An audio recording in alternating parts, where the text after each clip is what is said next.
નમસ્કાર, હું તો બોલીશમાં રોનક પટેલ આપનું સ્વાગત કરું છું. હું તો બોલીશ આજે સતત 1728મો એપિસોડ અને 1728મા એપિસોડના 3 મુદ્દા છે. પહેલો મુદ્દો છે ડોક્ટર્સ કેમ નથી લખી આપતા સસ્તી દવા. જી હા, બજારમાં સસ્તી દવા હોય છે જેનેરિક, પણ ડોક્ટર આપણને મોંઘી દવા કેમ લખી આપે છે. બીજો મુદ્દો છે ગૌ હત્યારાઓનો સામાજિક બહિષ્કાર. મુસ્લિમ સમાજે વલસાડ જિલ્લાની અંદર એક નિર્ણય કર્યો છે અને નિર્ણય અનુસાર જે પણ વ્યક્તિ ગૌ હત્યા કરશે, ગૌ હત્યા ગાયના માંસ સાથેના વેપાર સાથે જોડાયેલો હશે, એનો સામાજિક બહિષ્કાર કરવાનો મુસ્લિમ સમાજે ત્યાં નિર્ણય કર્યો છે, એટલે બોલવું છે. અને ત્રીજો મુદ્દો છે જે મા બાપને ભૂલશે એને સમાજ પણ ભૂલશે. આપ તમામ લોકો જાણો છો, ગઈકાલે આ જ પ્રકારનો મેં કાર્યક્રમ કર્યો હતો. આજે રાજ્યના નાયબ મુખ્યમંત્રીએ લગભગ એ જ મુદ્દે એ જ પ્રકારનું નિવેદન આપ્યું છે, એ સમજવું છે. પણ શરૂઆત કરીએ આપણા આરોગ્ય સાથે જોડાયેલા સૌથી મહત્વના અને સૌથી વધુ વિચાર માગી લે એવા મુદ્દાથી.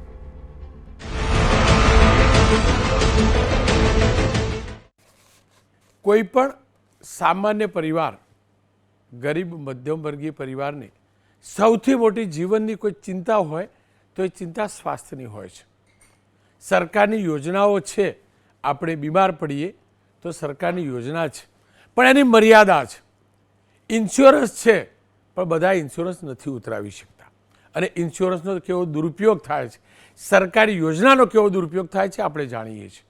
આ સંજોગોમાં દરેક વ્યક્તિને દવાખાને જતા ઇન્જેક્શનની બીક બાળપણમાં આપણને લાગતી હતી, પણ સમજ્યા પછી ડૉક્ટર જે દવા લખી આપે ને અને એનું જે બિલ થવાનું હોય છે ને એની ચિંતા વધુ રહે છે. ઇન્જેક્શનની સોય તો ઘડીભર લાગે છે પણ પછી સાજા કરે છે. પણ અહીંયા ખિસ્સું જે ખાલી થવાની ચિંતા હોય છે, દેવામાં ઉતરી જવાની ચિંતા હોય છે ને, આ હકીકત છે. આ હકીકત છે. દવા દિન પ્રતિદિન મોંઘી થતી જાય છે. સારવાર માટે દવા જરૂરી હોય છે.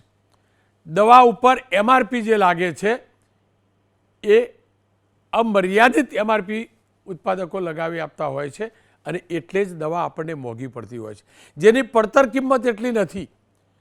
નેચરલ નફો એક વેપારના પરિપ્રેક્ષ્યમાં ઉમેરીએ તો પણ દવા એટલી મોંઘી નથી.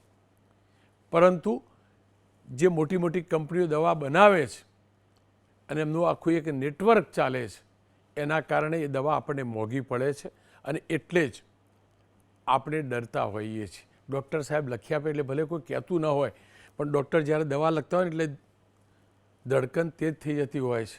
બિલ કેટલું થશે, બિલ કેટલું થશે. અને દવા જ એક એવી પ્રોડક્ટ છે જેનો ભાવ પડતર કિંમત આપણે નથી પૂછતા. એક શર્ટ લેવા જઈએ તો આપણે વિચારીએ કે 1 મીટર કપડું હશે, આટલા રૂપિયા થાય, સ્ટિચિંગનો આટલો ખર્ચો થાય, નફો આટલો હોય તો આટલા રૂપિયામાં મળે આપણને. પણ દવાની કોસ્ટ ક્યારેય કોઈએ કાઢી નથી અને એટલે જ દવા આપણને મોંઘી મળે છે અને આપણે લેવી પડે છે. જોકે સરકારે એક અલગ યોજના કાઢી અને એ યોજના છે જેનેરિક દવા. જેનેરિક દવા બ્રાન્ડેડ નથી, અનબ્રાન્ડેડ છે. મોટી મોટી કંપનીઓ જે બ્રાન્ડેડ વેચે છે એ જ પ્રકારની જેનેરિક દવાઓ છે. એ જ પ્રકારના કન્ટેન્ટ ભેગા કરી, એકઠા કરી, એ જ પ્રકારની પ્રોસેસ કરી જેનેરિક દવા બનાવવામાં આવે છે. દેશભરમાં આશરે 17,000થી વધુ સરકારી જન ઔષધિ કેન્દ્રો છે જ્યાં જેનેરિક દવાનું વેચાણ થાય છે. આપણા ગુજરાતમાં 800થી વધુ જન ઔષધિ કેન્દ્રો પર જેનેરિક દવાનું વેચાણ થાય છે. અને ફરીથી કહું છું, બ્રાન્ડેડ દવાઓની તુલનામાં ઘણી સસ્તી આ દવા હોય છે. આજે જ આ મુદ્દો કેમ, તો આ મુદ્દો સમજવો જરૂરી એટલે છે કે આજે ઇન્ડિયન મેડિકલ એસોસિએશનના પ્રમુખ તરીકે આપણા ગુજરાતથી ડૉક્ટર અનિલ નાયકની નિયુક્તિ થયા બાદ પદગ્રહણ સમારંભ હતો અને આ સમારંભની અંદર દેશના ગૃહમંત્રી અને ગાંધીનગરના સાંસદ અમિતભાઈ શાહ ઉપસ્થિત હતા, ચીફ ગેસ્ટ હતા. તેમને ડૉક્ટરોએ કરેલી કોરોના કાળની સેવાના વખાણ પણ કર્યા, પણ સાથે ડૉક્ટરોને એ પણ કહ્યું કે મહેરબાની કરીને જેનેરિક દવાનો અપપ્રચાર ન કરતા, કારણ કે દવા ગરીબને જીવાડે છે, એનો પ્રચાર ન કરતા. અને હું આજે એટલે જ ચર્ચા કરું છું ચર્ચાની શરૂઆત કરી પહેલાં સાંભળી લઈએ અમિતભાઈ શાહે આજે શું કહ્યું. एक मेरा आपसे आग्रह है कि आयुष्मान भारत और जेनरिक दवाओं के जो स्टोर बने हैं इसके महत्व को हम कुछ बोलकर कम न करें. देश में कई प्रकार का समाज जीवन है, कई स्तर के पेशेंट है. आप लोगों के साथ किसी की स्पर्धा नहीं है, मगर जहां वैक्यूम है वहां भरना ही पड़ेगा. और वैक्यूम भरने की ये प्रक्रिया को बहुत इसका महिमा मंडन न करे तो कोई आपत्ति नहीं है. इसको थोड़ा नीचे गिराने का जो कई लोग प्रयास करते हैं, सब नहीं करते हैं, मगर उसको हमने एक प्रकार से रोकना चाहिए. જેનેરિક દવાનો પ્રચાર પ્રસાર થાય એ જરૂરી છે. તમામ લોકો જાણે આ દવાનું મહત્ત્વ, આ દવા કેટલી સસ્તી છે, બ્રાન્ડેડ દવા કેટલામાં પડે ને એ જ પ્રકારની જેનેરિક દવા કેટલામાં પડે છે એ જાણવું સમજવું જરૂરી છે. એ વાત થવી પણ જરૂરી છે. જોકે ડૉક્ટર્સ લખતા નથી ત્યારે ઓગસ્ટ 2023માં નેશનલ મેડિકલ કમિશને તબીબો માટે એક પરિપત્ર જાહેર કરેલો, જે મુજબ તબીબોએ દર્દીઓને બ્રાન્ડેડ નહીં પણ માત્ર જેનેરિક દવાઓ લખી આપવી ફરજિયાત હતી. પરિપત્રનો હેતુ દર્દીઓને દવા માટેનો ખર્ચ ઘટે એ માટેનો હતો, જન ઔષધિ જેવી યોજનાઓને પ્રોત્સાહન મળે તે માટેનો હતો. જેનેરિક દવાનો મતલબ કે કયા પ્રકારની દવા છે, બ્રાન્ડ નહીં પણ કયા કન્ટેન્ટવાળી દવા છે, કેટલા ડોઝવાળી દવા છે એવું લખી આપવું, એવો પરિપત્ર હતો. પરંતુ IMA ડૉક્ટર્સ અને ડૉક્ટર્સોના સંગઠને આ પરિપત્રનો વિરોધ કર્યો અને આવી દવાઓની વિશ્વાસનીયતા, ગુણવત્તા દર્દીઓના જીવને જોખમકારક થઈ શકે છે એવું પણ કહ્યું. છેલ્લે NMCએ પરિપત્ર પરત ખેંચ્યો, જે મુજબ જેનેરિક દવા લખી આપવી ફરજિયાત નહીં પરંતુ પ્રોત્સાહિત તરીકે માનવામાં આવે છે. બસ આ જ મુદ્દો છે અને આ જ મુદ્દે ચર્ચા કરવી છે. જોકે ચર્ચા એ પણ કરવી છે માત્ર જેનેરિક દવા નહીં, દવા મોંઘી કેમ પડે છે, દવા લેવા માટે કોર્પોરેટ હોસ્પિટલો પોતાના મેડિકલ સ્ટોરથી આપણને મજબૂર કેમ કરે છે, અને મજબૂર કરે છે એમાં કેટલા રૂપિયા કમાય છે એ પણ જાણવું જરૂરી છે. કુલ મળીને મારા ગરીબ ગુજરાતી પરિવારને ક્વોલિટીવાળી, મફતના ભાવે હું નથી કહેતો, ડિસ્કાઉન્ટના ભાવે નથી કહેતો, ઉત્પાદક વિતરક એના નફા સાથે દવા આપે પણ એટલો પણ નફો ન લે કે દર્દીનું ખિસ્સું જીવ બચે નહીં પહેલાં ખાલી થઈ જાય. બસ એટલે જ ચર્ચા કરવા માટે ડૉક્ટર કમલેશભાઈ રાજગોર બીજેપીના નેતા છે, ડૉક્ટર યોગેશભાઈ ગુપ્તા સિનિયર ફિઝિશિયન છે, જસવંતભાઈ પટેલ પ્રમુખ કેમિસ્ટ એન્ડ ડ્રગ્સ એસોસિએશનથી છે ગુજરાતથી. કમલેશભાઈ, આપનાથી જ વાતની શરૂઆત કરવી છે. શું કારણ જેનેરિક દવાનો પ્રચાર પ્રસાર હજી એટલો થતો નથી અને ડૉક્ટરો એને પ્રિફર નથી કરતા? કેમ નથી લખી આપતા? રોનકભાઈ, આજે IMAના કાર્યક્રમની અંદર આદરણીય અમિતભાઈ શાહે જે પણ વાત કરી, ઘણી બધી વાતો કરી આરોગ્યને લગતી. 2014 પછી આ દેશની અંદર આરોગ્ય ક્ષેત્રે જે ક્રાંતિ થઈ અને બદલાવ આવ્યો, અને બદલાવમાં જ્યાં પણ નાની મોટી ગેપ હતી એ પરિપૂર્ણ કરવા માટે આદરણીય મોદી સાહેબની સરકારે 2 મહત્ત્વની યોજનાઓ, આયુષ્માન ભારત યોજના અને જન ઔષધિ કેન્દ્રોવાળી જે જેનરિક દવાઓની કેન્દ્રો જે શરૂ કર્યા, એ 2 મહત્ત્વની યોજનાઓની વાત કરી. એમણે સાથે સાથે અમિતભાઈએ એ પણ કીધું કે 2014માં માત્ર 37,000 કરોડનું બજેટ વધારીને આપણે 1,27,000 કરોડનું બજેટ આજે આપણે વધારી દીધું. માત્ર ઇન્ફ્રાસ્ટ્રક્ચર નથી વધાર્યું, પણ ઇન્ફ્રાસ્ટ્રક્ચરની સાથે સાથે જે સમાજનો સ્તર નીચલો છે, જેને આર્થિક રીતે આ દવાઓ પોસાતી નથી અથવા મેડિકલ ક્ષેત્ર અથવા તો ક્યાંક બીમારી પોસાતી નથી, એ લોકોને ફાયદો થાય એના માટે આ મહત્ત્વની યોજનાઓ પણ એને ઉલ્લેખ કર્યો. એટલે ચોક્કસ જે પણ વાત કરી એમાં ઘણી બધી વાત કરી આદરણીય અમિતભાઈ શાહે. અને IMA જે પણ કામ કરી રહ્યું છે એમાં 95% જે આદર્શતા સાથે એમના જે એક એથિક્સ સાથે કામ કરી રહ્યું છે એના પણ વખાણ કર્યા. એટલે ક્યાંય એવું નથી કીધું કે ડૉક્ટરો કેમ નથી લખતા. એમનો કહેવાનો માર્ક નહીં, એમને એક સેકન્ડ ડોક્ટર રોકીશ, એમને એક ડોક્ટર રોકીશ. એમને સ્પષ્ટ કહ્યું છે, નરેન્દ્રભાઈ મોદી ડોક્ટર સાહેબ અડધી સેકન્ડ, એમને સ્પષ્ટ કહ્યું છે કે જેનેરિક દવાનો પ્રચાર ના કરશો તો કંઈ નહીં, પણ એના વિશે ખરાબ ના બોલશો. એકદમ સ્પષ્ટ કહ્યું છે, ડોક્ટરોને જ કહ્યું છે, યસ સર, સ્પષ્ટ કહ્યું છે, બરાબર છે, સ્પષ્ટ કહ્યું છે, બીજી બધી વાતોને સ્પષ્ટ કહ્યું છે. એવું કીધું છે કે જેનરિક દવાઓના જે પણ ઔષધિ કેન્દ્રો છે અથવા આયુષ્માન ભારત જે યોજના છે એમાં એવું ક્યાંય કંઈક બોલશો નહીં જેના કારણે આ બે મહત્વની યોજનાઓ જે ગરીબો માટે છે એનું મહત્વ ઓછું ના થઈ જાય. ચોક્કસ હું એ સ્વીકારું છું, આવું કેમ બોલવું પડ્યું એ પણ સ્વીકારું છું કે કારણ કે ક્યાંક ને ક્યાંક કોઈ વ્યક્તિઓ દરેક જો અત્યારે તો છે ને કોઈ પણ પ્રિસ્ક્રિપ્શન કોઈ પણ ડૉક્ટર લખતું હોય છે તો એમાં એનું જનરિક નામ નીચે લખાતું જ હોય છે. એના સોફ્ટવેરો છે બધા જ મેડિકલ ઇન્સ્ટ્રુમેન્ટની અંદર બી અથવા તો ક્યાંય બી સુપર સ્પેશિયાલિસ્ટ કે સ્પેશિયાલિસ્ટ ડૉક્ટરો જે પણ પ્રિસ્ક્રિપ્શન લખે છે તો એમાં જનરિક નામ આવી જ જાય છે. એટલે ધારો કે કોઈ વ્યક્તિને, અને એ પણ કાયદો છે કે કોઈ પણ વ્યક્તિને ક્યાંય પણ દાખલ થયો હોય તો એ જ હોસ્પિટલની અંદર જે મેડિકલ સ્ટોર છે એમાંથી દવા લેવી હોય તો ઠીક છે, ન લેવી હોય તો પણ એ બહારથી લઈ શકે છે. એટલે એવું તો જરૂરી નથી કે ડૉક્ટર એમને ફોર્સ કરે છે, પરંતુ ક્યાંક કંઈક ઘસાતું બોલાય તો એનું મહત્વ ઓછું થઈ જાય છે જનરિક દવાઓનું અને આયુષ્માન ભારત યોજનાનું. એટલે આદરણીય અમિતભાઈએ આ જ ટકોર કરી, અને ટકોર કરતા એ ખાસ વાત કરી, તમારી શાર્પનેસ થાય એટલા માટે મને લાગે છે સાહેબ, ડોક્ટર સાંભળજો, આપણે જે કહ્યું એટલા માટે લાગે છે કે હમણે એક પણ કીધું કે આ મારા વાક્ય રચનાનું મીમાંસા. ને ડોક્ટર સાહેબ સાંભળો, તમે કહ્યું કે નીચે જેનેરિક લખે છે ડોક્ટર, આત્માના અવાજથી કહેજો ડોક્ટર, હવે આત્માના અવાજથી એક પણ ડોક્ટર સમજાવે છે ખરો કે આ દવા લેવાય આની જગ્યાએ? કેમ નહીં? લખવા ખાતર, ફોર્માલિટી ખાતર તો ના હોય ડોક્ટર સાહેબ. અને આપે જે કહ્યું ફોર્સ નથી કરતા, એક સેકન્ડ ડોક્ટર, આપે ડોક્ટર આપે જે કહ્યું, ના ના, બે ત્રણ નહીં સાહેબ, બે ત્રણ નહીં, એક સેકન્ડ સાહેબ સાંભળો, આપણી વાત સ્વીકારું છું સાહેબ. કોર્પોરેટ હોસ્પિટલોની વાત કરો સાહેબ, તમે જે કહ્યું કે બહારથી લેવા ફોર્સ નહીં કરતા સાહેબ, ડોક્ટરનું આગળ ડોક્ટર છોડી કોઈ પણ સગાવાલાને એક પણ કોર્પોરેટ હોસ્પિટલમાં એડમિટ કરજો, બાપના બોલથી કહું છું, બહારથી દવા લઈ આવજો સાહેબ, બહારથી દવા લઈ આવજો સાહેબ.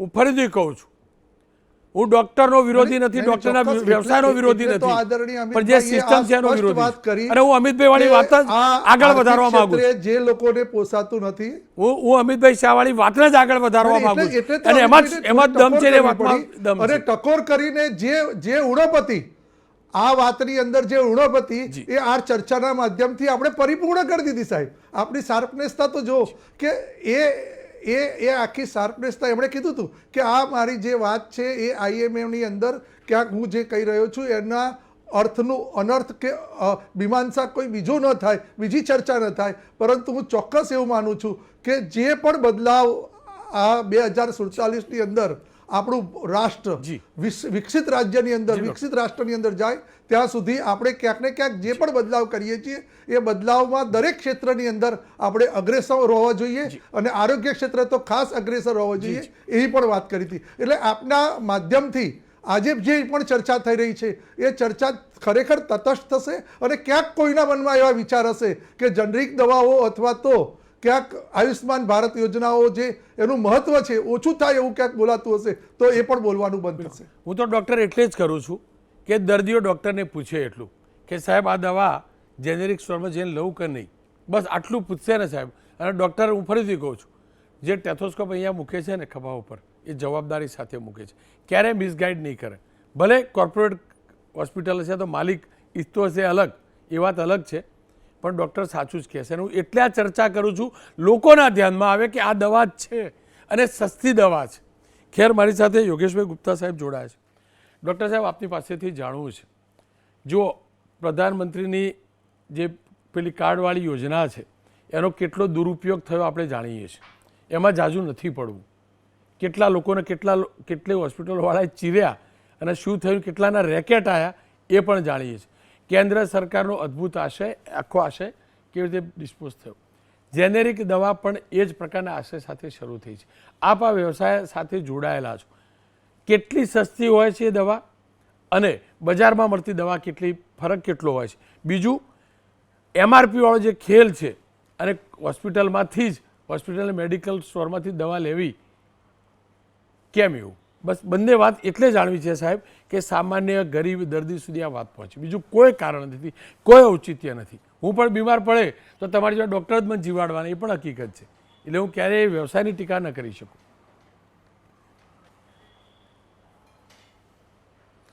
રોનકભાઈ નમસ્કાર. આ જે મુદ્દો છે ને જેનરિક ડ્રગ, બ્રાન્ડેડ ડ્રગ, ડૉક્ટર્સને જેનરિક લખવાનું જે કીધું છે એ લોકો લખવા નથી માંગતા, એ ફ્રેન્કલી સ્પીકિંગ આપણા દેશના પોલિસી હોલ્ડર્સ, ગવર્મેન્ટ્સ અને ક્યાંક ને અમે ડૉક્ટર્સ બી ફેલ થયા છે સમજાવવા માટે કે એકચ્યુઅલ મુદ્દો શું છે. સો તમારો જે મુદ્દો છે ને પહેલાં તો હું એમાં સ્પષ્ટતા કરી દઉં કે એમાં કોઈ જ બેમત નથી કે અત્યારે ઇન્ડિયા જે રસ્તે જઈ રહ્યું છે દવાઓના નામે અને એના ભાવના નામે, એ અમેરિકા તરફ જઈ રહ્યું છે, જે બહુ જ દુઃખદ છે. અમેરિકાની અંદર આજે જે દવાઓનો ભાવ છે એ ત્યાં સુધી આપણે પહોંચી રહ્યા છે ને, એ બહુ જ ખરાબ વસ્તુ થઈ રહી છે. એ કોઈ પણ દવા હોય પછી એ પછી કોઈ પણ દવાનું પેટન્ટ ગણો, ઇનોવેટ ગણો, નામ આપી આપીને ખાલી ભાવ વધારતા જઈએ છે, એ બહુ જ ખરાબ થઈ રહ્યું છે. બીજી વસ્તુ, તમારી વાત એકદમ 100% સાચી છે કે ડૉક્ટર્સ જે લખે તે, પણ પેશન્ટનો હક છે દવા સસ્તી અને સારી મળે એનો, અને એની આશા એ ડૉક્ટર તરફ જ હશે. આજે પેશન્ટને દવા જ્યારે બીમાર પડે ત્યારે એ બીજા કોઈના જોડે ના જઈ શકવાનો ને, એ તો મારા જોડે જ આવવાનો. એટલે એના બિચારાને મારા તરફ જ ટ્રસ્ટ હોય કે હું જે કરીશ ને એ એના સારા માટે હશે. એ પછી ખાલી સાચી દવા લખવાનું નથી, પણ સસ્તી અને સારી દવા લખવાનું પણ છે. આ મુદ્દામાં કોઈ જાતનું મને દ્વેષ નથી કહેવા માટે, અને એ બી હું માનું છું કે રોટન એપલ્સ અમારા ફિલ્ડમાં છે. પણ તમારો જે મુદ્દો છે ને, જે સરકાર સમજાવવામાં નિષ્ફળ થઈ રહી છે, રાજગોર સાહેબ બી સમજશે જેટલું ભણ્યા છે એ પ્રમાણે. પહેલી વસ્તુ તો જેનરિક દવા લખવા માટે ડૉક્ટર્સને કહેવામાં જ નથી આવ્યું. હું સ્પષ્ટ કરી દઉં રોનકભાઈ, 2023ની અંદર NMCએ જે પરિપત્ર જાહેર કર્યો હતો એમાં ડૉક્ટર્સને જેનરિક દવા લખવાનું નથી કીધું. હું સ્પષ્ટ કરું ફરી પાછું, તમને શોક લાગશે પણ એમને શું કીધું છે, અમારા NMCના પરિપત્રમાં લખ્યું છે કે અમારે જેનરિક મોલિક્યુલનું નામ લખવાનું છે. હવે તમે વિચારશો કે આ શું કન્ફ્યુઝન લાવ્યો હું તમને એક્ઝામ્પલ આપું અને પછી તમને કહીશ કે કેમ પ્રોબ્લેમ છે આપણા દેશની અંદર. અત્યારે ધારો કે તમે બીમાર પડો તો ડૉક્ટર તમને ડોલો લખી આપે, રાઈટ? હા કે ના? પછી ડૉક્ટર તમને કદાચ શરદી થઈ હોય તો મોન્ટેર એલસી લખી આપે. ડૉક્ટર તમને એન્ટીબાયોટિક જરૂર પડે તો એઝી લખી આપે કે ઓગમેન્ટિન લખી આપે, રાઈટ? આ બ્રાન્ડેડ છે તમારા માટે, પેશન્ટો માટે. અમને એવું કહેવામાં આવ્યું છે કે મારે ટેબ્લેટ પેરાસિટામોલ 650 mg લખવાની, મારે ટેબ્લેટ ક્લોપિડોગ્રીલ લખવાની 75 mg, મારે એમોક્સિસિલિન 1 ગ્રામ લખવાની, મારે ડ્યુટાસ્ટીરાઇડ લખવાની, મારે ટેમ્સિલોસિન લખવાની. હું તમને એક સાથે રોનકભાઈ દિલ પર હાથ મૂકીને ખાતરી સાથે કહું છું, 70% ડૉક્ટરો લખવા તૈયાર છે. પણ શું મને ગવર્મેન્ટ અને તમે પણ એ દવા ખરેખર બજારમાં મળે છે ખરા? હું અમોક્સિસિલિન લખું તો અમોક્સિલિન મળે છે આપણા દવામાં બજારમાં? રાજગોર સાહેબ, અમોક્સિસિલિનના નામે દવા મળે છે? ખાલી અમોક્સિસિલિન લખેલું હોય અને એમાં કોઈ બ્રાન્ડ ના લખેલું હોય, એક પણ જગ્યાએ એક પણ કેમિસ્ટમાં નથી મળતી. કેમ? કેમ કે ગવર્મેન્ટનો આશ્રય બહુ સારો છે, ગવર્મેન્ટની થિંકિંગ બહુ સારી છે, પણ એમને જે રસ્તો બતાવી રહે છે ને ખોટા છે. તમારે પહેલાં એ દવા અવેલેબલ તો કરવી પડશે ને. જેનરિક દવા એ જુદી વસ્તુ છે રોનકભાઈ. જી, મને જેનરિક લખવા માટે કીધું જ નથી સરકારે. તમે સમજો શું કહેવા માંગુ છું? બિલકુલ. જેનરિક પણ બ્રાન્ડેડ જ છે, ખાલી સસ્તી છે, બરોબર? તો પહેલા તો સરકારે સમજવું પડશે કે એમનો આશ્રય બહુ સાચો છે, પણ એમને રસ્તો દોરનારા બહુ ખરાબ છે. મારા દર્શક મિત્રો એટલા બધા કન્ફ્યુઝ રહે છે, એમને એમ જ લાગે છે કે બલીનો બકરો કોણ? તો આ ડૉક્ટર. અરે ભાઈ, હું મારા 8.5 વર્ષના ભણતરમાં એક પણ બ્રાન્ડ નથી ભણતો. 8.5 વર્ષ મારી ડિગ્રી મળે ને ત્યાં સુધી રોનકભાઈ હું એક પણ બ્રાન્ડ નથી ભણતો. હું ખાલી મોલિક્યુલ ભણું છું. પણ પહેલા દિવસે બહાર આવું ત્યારે સરકાર મને શું આપે છે? બ્રાન્ડ. એટલે પહેલી વસ્તુ તો માળખામાં ચેન્જ કરવાની જરૂર છે રોનકભાઈ. મારા દર્શક મિત્રોને જેને ખરેખર બીમાર પડવાથી ડર લાગે, ડૉક્ટરના પેનથી ડર લાગે ને એ દૂર કરવો હોય તો પહેલાં તો આપણે આ સિસ્ટમ બદલવાની જરૂર છે કે બ્રાન્ડેડ નહીં, જેનરિક મોલિક્યુલવાળી દવાઓ મળવી જોઈએ. તમે દુબઈ પણ જતા રહો ને રોનકભાઈ, તો અમોક્સિસિલિન માંગશો ને તો તમને અમોક્સિસિલિન માંગશે. તમે ડ્યુટાસ્ટેરોઇડ માંગશો તો તમને ડ્યુટાસ્ટેરોઇડ મળશે.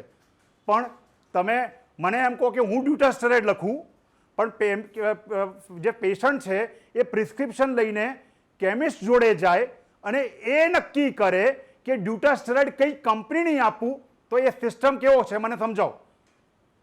તો મારું ખાલી એક જ વિનંતી છે સરકારની, બહુ જ સારો નિર્ણય છે એમનો, બહુ જ સારી વાત હતી કે ડૉક્ટરોએ કોઈ ખરાબ વસ્તુ ના બોલવી છે. જેનરિક બહુ જ સારી દવા હોય છે, હું તમને લખીને આપું. મને આજે કોઈ જેનરિક આપે ને તો હું લેવા તૈયાર છું ને હું તમને એ બી તમને કહું, મારા 50 પેશન્ટનું નામ આપું, નંબર આપું, જેમને તમે પૂછશો ને તો કહેશે કે હા સાહેબે કીધેલું કે દવા ઇન્ડિયામાંથી દવા લઈ લેજે, જેનરિકના સ્ટોર પરથી દવા લઈ લેજે, જન આસુદી કેન્દ્ર મળી જાય ક્યાંક તને તો દવા લઈ લેજે. એટલે સરકારને બીજી વિનંતી, ગુજરાતની અંદર 800 કેન્દ્ર છે ખાલી જન આસુદીના. ગુજરાતની અંદર 800 નહીં સાહેબ, 8 લાખ જન આસુદી કેન્દ્ર જોઈએ. કેમ ના બનાવી શકીએ? એટલું ઇઝી છે. એટલે સરકારને એક વિનંતી બીજી, રોડે રોડે જન આસુદી કેન્દ્ર બનાવો અને પછી પણ ડૉક્ટર ના લખે ને તો ડિગ્રી લઈ લો એની. બરોબર. સો ઇમ્પોર્ટન્ટ વસ્તુ રોનકભાઈ એ છે, બલીનો બકરો નહીં પ્લીઝ. હું બન્યો છું, બનવા તૈયાર જ છું સાહેબ. હમણાં માછડે લટકાઈ દો, બધું ખોટું અમે ડૉક્ટરો જ કરીએ છીએ, કોઈ જ વાંધો નથી. પણ હું હજી કહું છું, પેશન્ટોને જેનરિક મોલિક્યુલ મળવું જોઈએ, જેનરિક મોલિક્યુલ. હવે તમે થોડુંક વાંચન કરશો તો તમને ખ્યાલ આવશે હું શું કહેવા માંગુ છું. મોલિક્યુલમાં અને જેનરિક દવામાં બહુ જ ફરક છે. સરકારે મને જેનરિક મોલિક્યુલ લખવાનું કીધું છે અને રાજગોર સાહેબ શું બોલ્યા, દરેક સોફ્ટવેરમાં એ છે જ, પણ જેનરિક મોલિક્યુલ છે સાહેબ. જેનરિક દવાના સ્ટોર ખોલો પ્લીઝ, જેટલા બને એટલા ખોલો પ્લીઝ. અને જે ના કરે ને પછી ડિગ્રી લઈ લો, પછી એમને સસ્પેન્ડ ના કરશો. જી ગુપ્તા સાહેબ, પણ આટલું કરવા માટે ખાલી એક જ વર્ષની જોઈએ. 2014 થી 2025 11 વર્ષ થઈ ગયા. હવે એક જ વર્ષમાં તમે આ કરી શકો એમ છો. ગલીએ ગલીએ આપણે જન આસુદી કેન્દ્ર ખોલી શકીએ એમ છે.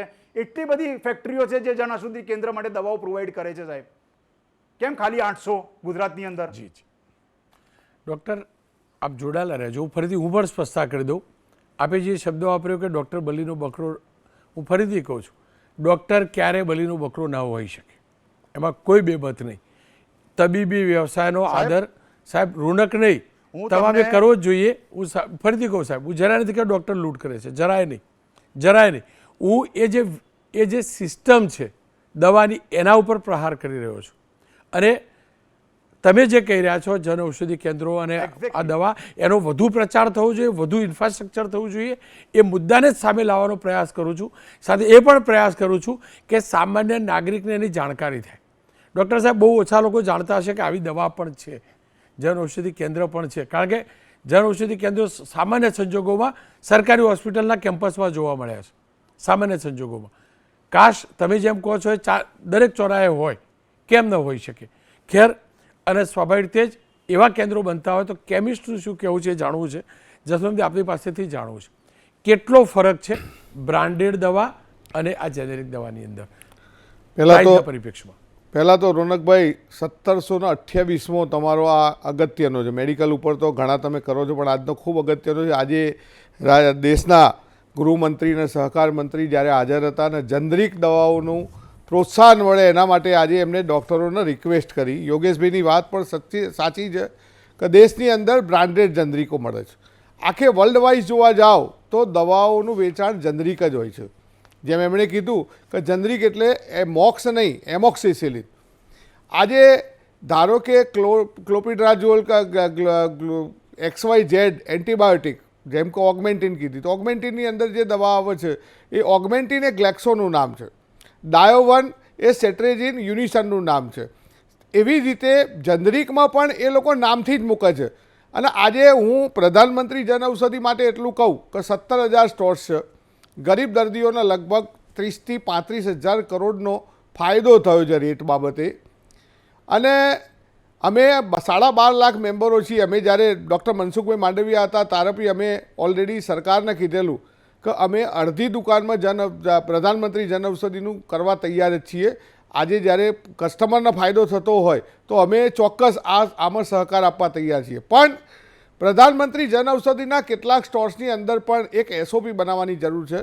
આજે એના ડેપો ઉપરથી જ લેવો જોઈએ, કારણ કે મેં ઘણી બધી જગ્યાએથી પરચેસ કરેલી છે કે કેટલાક જન ઔષધિ સ્ટોર્સની અંદર પણ લે ભાગુ કંપનીઓની દવાઓ પોતે ખરીદી અને વેચાણ કરતા હોય છે. અત્યાર સુધી પ્રધાનમંત્રી જન ઔષધિ જે રીતે WHO GMPના લેબલવાળી અને સારી કંપનીઓની આજ દિન સુધી પ્રધાનમંત્રી જન ઔષધિના એક પણ સેમ્પલ ફેલ નથી થયા.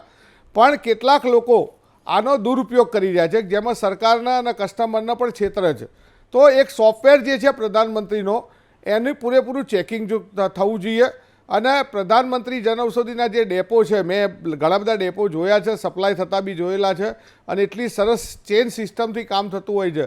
પણ કેટલાક લોકો જન ઔષધ પ્રધાનમંત્રીના નામે જે સ્ટોર્સ ચલાવે છે અને પોતે પોતાની રીતે પોતાની લાગતા વળગતાની થર્ડ પાર્ટી મેન્યુફેક્ચરિંગ કરાવરાઈ અને જનરિક દવાઓ પોતાના સ્ટોર્સમાં રાખતા હોય છે અને વધુ નફો કરવા, પણ એની સામે ક્વોલિટી એટલી સારી નથી હોતી.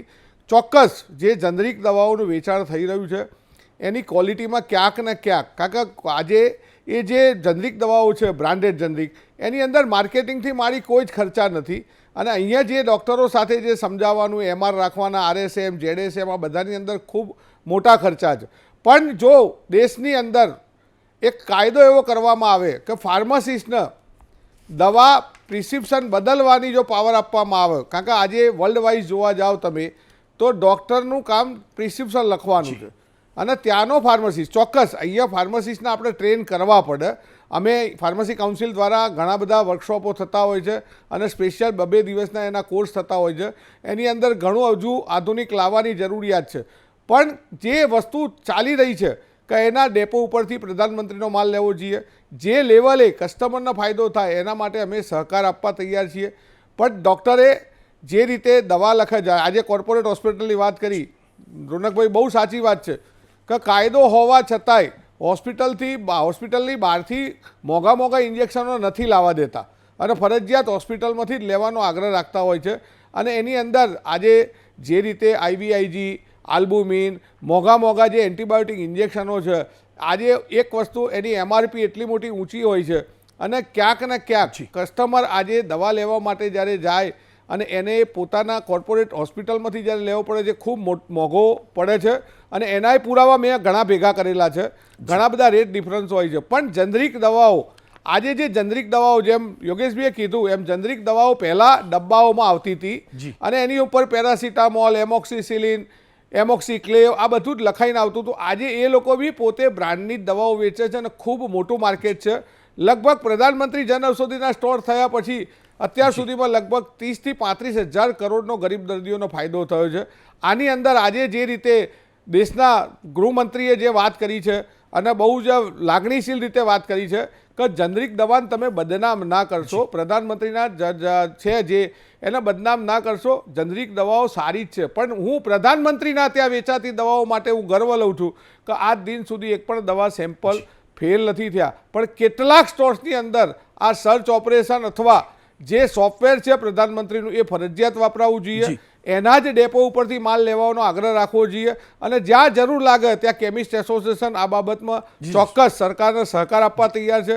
જ્યાં જરૂર લાગે ત્યારે અમારા જે મેડિકલ સ્ટોર્સ છે એની અંદર અડધાની અંદર અમે પ્રધાનમંત્રી જન ઔષધિનો માલ રાખવા તૈયાર છીએ અને આમાં સહકાર આપવા તૈયાર છીએ. પણ ફાર્માસિસ્ટને જો એમ પ્રધાનમંત્રી જન ઔષધિની અંદર જનરિક દવા આપવાની પરમિશન છે, એમ આજે જે દુકાનો છે એની અંદર જનરિક દવાઓનું પ્રિસ્ક્રિપ્શન બદલવાના જો બી ફાર્માસિસ્ટને પાવર આપવામાં આવે તો ઘણો મોટો ફાયદો થાય ગ્રાહકોને. ખેર ગુપ્તા સાહેબ, ફરી એકવાર આપની પાસે આવું. જો હું જાજુ મેડિકલ ક્ષેત્રને જાણતો નથી, સમાજ જીવનને જાણું છું, દવા કેટલી મોંઘી પડે એ પણ જાણું. ડૉક્ટર સાહેબ, મને કોઈ તમારા જેવા મિત્રો જોડેથી જાણ્યું, મને કોઈ એમ કહ્યું કે મેડિકલ સ્ટોરને વિતરક 20 રૂપિયામાં કેથેટર આપે એની ઉપર 100 રૂપિયાની MRP લખેલી હોય. અને સાહેબ હકીકત કહું છું, ખાસ કરીને કોર્પોરેટ, હું ડૉક્ટરનો દોષી નથી કહેતો, હું ફરીથી કહું, એકદમ સ્પષ્ટતા સાથે કહું, જે કોર્પોરેટ કલ્ચર આવી ગયું છે ને એના ઉપર કહું, 100 રૂપિયાની MRP લખેલી હોય. હું એક સૂચન લઈને આવ્યો છું, હું ફરીથી કહું છું, MRP દુનિયાભરની કંપનીઓ લખીને આપે છે, જેના કારણે વચ્ચેનું માર્જિન લોકો ખાઈ જાય છે અથવા કમાઈ લે છે. પણ એવું ન બની શકે ડૉક્ટર કે એક મેન્યુફેક્ચરર એની કોસ્ટિંગ સમજી લો 20 રૂપિયા હોય, કોસ્ટિંગ ભૂલી જાય, આપણે પડવું પણ નથી, પણ એના વિતરકને એ દવાએ 30 રૂપિયામાં વેચે છે. તો 20 રૂપિયાવાળી એની 30 રૂપિયામાં વેચે છે તો એની MRP જે હોય એ 20 રૂપિયા 30 રૂપિયા ઉપરના 30% એડ કે 40% એડ કે એટલે એમઆરપી 40 રૂપિયા જ લખવામાં આવે. મેક્સિમમ એક નિયમ બનાવી દેવામાં આવે કે વિતરકને જે બિલ બનાવો છો, કંપની તો જાણે જ છે ને કે આ બિલ મેં 20 રૂપિયા પ્રમાણે બનાવ્યું, તો 100 રૂપિયાની એમઆરપી શું કરવા લખે? તો એવું કંઈક નક્કી ના થવું જોઈએ જેના કારણે ગરીબ દર્દી લૂંટાતો બચે. ખેલ આખો એમઆરપીનો છે સાહેબ. એટલે પ્રોફિટ લિમિટ કંઈક બાંધવી જોઈએ એવું નથી લાગતું તમને?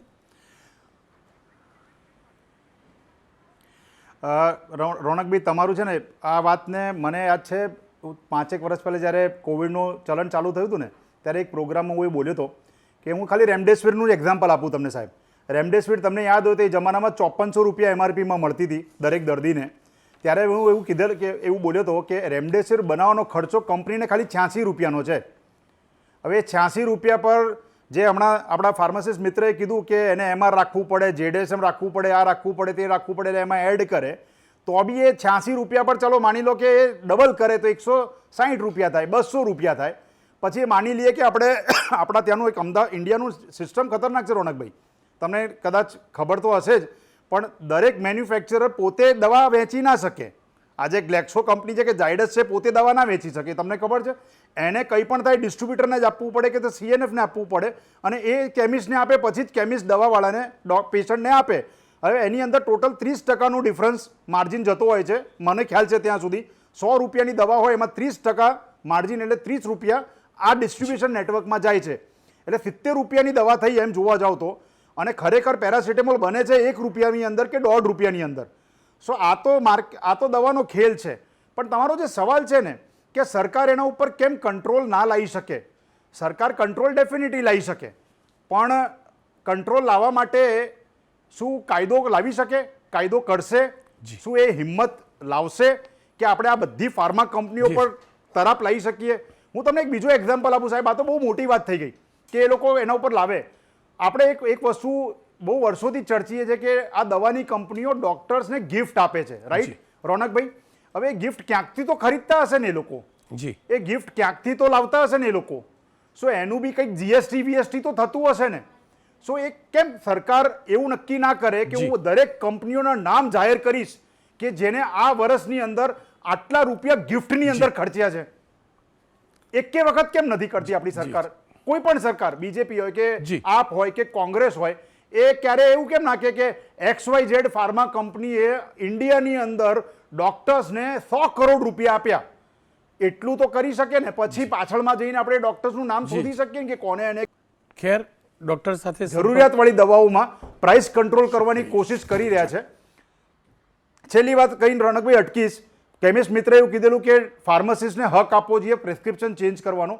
એમને ખાલી એક માહિતી આપું, જે એ અમેરિકાની વાત કરતા હતા ને, અમેરિકાની અને એમફાર્મ અને બીફાર્મ જેવી ડિગ્રી જ નથી સાહેબ.